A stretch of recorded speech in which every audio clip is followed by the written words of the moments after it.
Tensions run high as Dumas' first guests are lured into a mysterious maze. Nikki, Victor, Sharon and Nick arrive at the garden of Dumas' estate.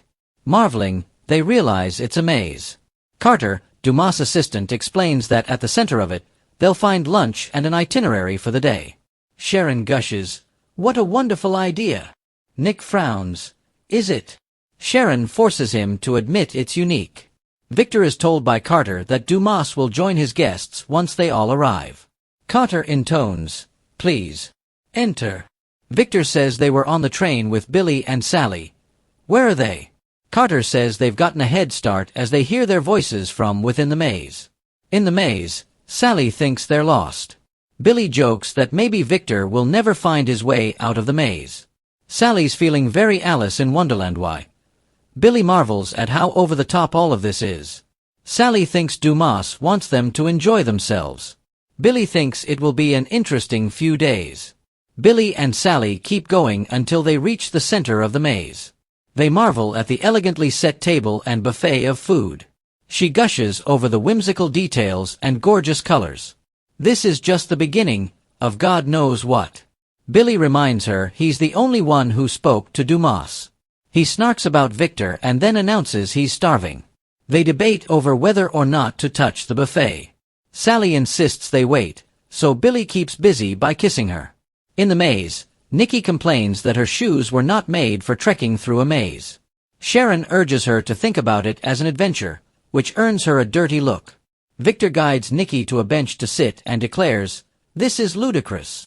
He wonders who this guy is trying to impress. Sharon thinks he's trying to get them to relax and not take things so seriously. Nick muses that he clearly went to a lot of trouble to make things interesting. Plus, he wants to find the food. "Let's go." He and Sharon head off. Nikki asks what Victor makes of all of this.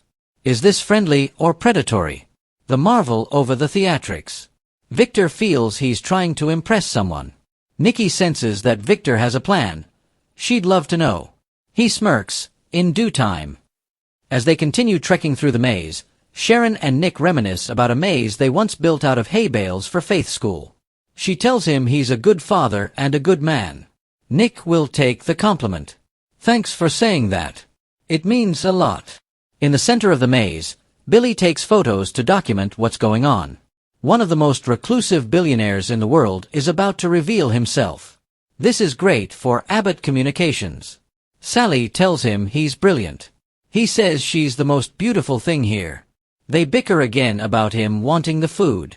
She has a distraction and pulls him away to make out. Sally complains about them staying in luxury train cars rather than the estate. As Nick and Sharon near the food, Nikki and Victor reappear. Nick marvels that they caught up quickly. Victor's getting tired of this. Nick makes jokes about being hungry enough to eat a cheval, horse. Victor thinks this is Dumas' attempt to frustrate them and wear them down. They can't let that happen. Off they go again, with Nick grunting, "Pretty sure we already went this way." Eventually, they arrive at the center and Billy pops out. "Victor, I thought you'd never make it." Victor chortles, "Billy boy." Billy teases, "Are you slowing down, old man?"